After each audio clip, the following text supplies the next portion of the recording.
नमस्कार। मैं आज आपको एनओएस पर आधारित रीएडमिशन कैसे करते हैं उसके बारे में बताऊंगा। विद्यालय के अंदर जब बच्चा पढ़ता है और पढ़ते पढ़ते अचानक किसी कारणवश जब विद्यालय में अध्ययनरत रहते रहते वो बच्चा किसी कारणवश जब विद्यालय छोड़ कर चला जाता है तो उस समय उस बच्चे का छात्र उपस्थिति रजिस्टर से उसका नाम काट दिया जाता है और उसके बाद में जो एसआर रजिस्टर होता है, विद्यार्थी पंजीयन रजिस्टर होता है, उसमें भी उस बच्चे का नाम काट दिया जाता है। लेकिन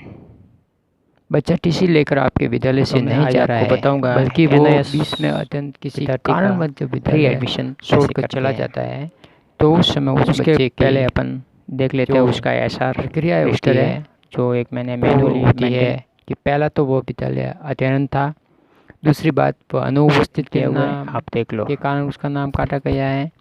और तीसरी बात होती है कि उस बच्चे का वार्षिक परिणाम क्या रखा जाए। तो उसका वार्षिक परिणाम न तो उत्तीर्ण होता है वो बच्चा, ना अनुत्तीर्ण होता है, न सानुत्तीर्ण होता है, बल्कि उसकी रिजल्ट कॉलम के अंदर में यही लिखा जाता है NOS, name of the structure लिखा जाता है। और उसके बाद जो बच्चा फिर भविष्य में कभी उसी विद्यालय में वापस कभी एडमिशन लेने के लिए आता है तो उस एनओएस बच्चे का एडमिशन री एडमिशन के नाम से जाना जाता है। उसके जन्म तारीख लिखी हुई है, उसके बाद में उसके माता पिताओं का नाम है और कौन से वर्ग से संबंधित है। उसके बाद कॉलम में होता है पूर्व विद्यालय का नाम क्या था, उसका परमानेंट एड्रेस क्या है, ये आदि उसमें नामांकित एसआर के अंदर में होता है। अब मैं आपको बता रहा हूँ, जैसे एक विद्यार्थी था, उसका नाम था जैसे ये मनसाराम, सन और उसकी जन्म तारीख है 3 सितंबर 1994। उसका नाम है ईश्वरलाल, उसके पिताजी का, और उसकी माता का नाम पार्वती देवी। ये बच्चा ओबीसी से है और ये इस तरह से अध्ययन था, और ये चतुर्थ क्लास के अंदर में ये क्या होता है, बच्चा एनओएस के तहत में आ जाता है। अब एनओएस के बाद में वह 1 साल भर निकलने के बाद में जब बच्चा पुनः विद्यालय के अंदर में अध्ययन करने के लिए आता है तो उस समय जो अपन गलती करते हैं वो क्या होती है कि पहले तो उस बच्चे का कोई एडमिशन फॉर्म नहीं भरा जा सकता।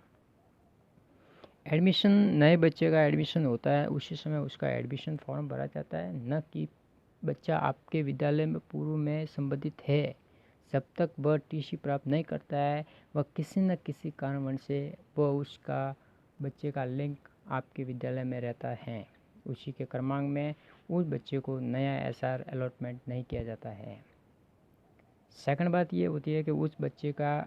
एडमिशन होता है, लेकिन वह कुछ प्रक्रिया है वो इस तरह से रहेगी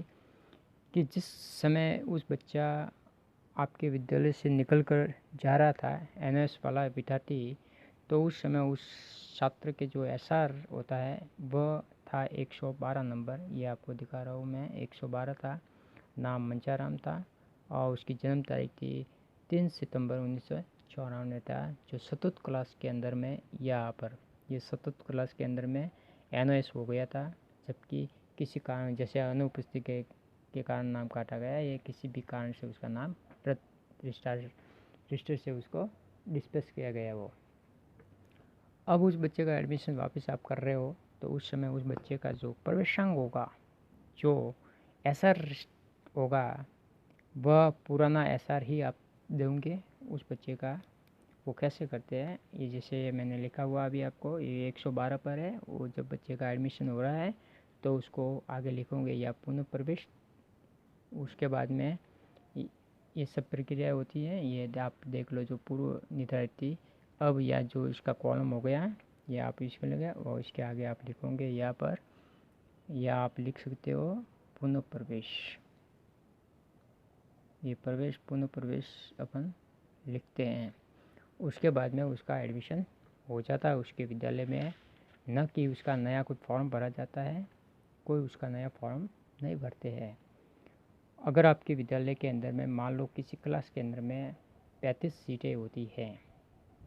आपके विद्यालय में यदि मान लो किसी कक्षा की 35 है और उसमें से ऐसा एक बच्चा एडमिशन के लिए आ जाता है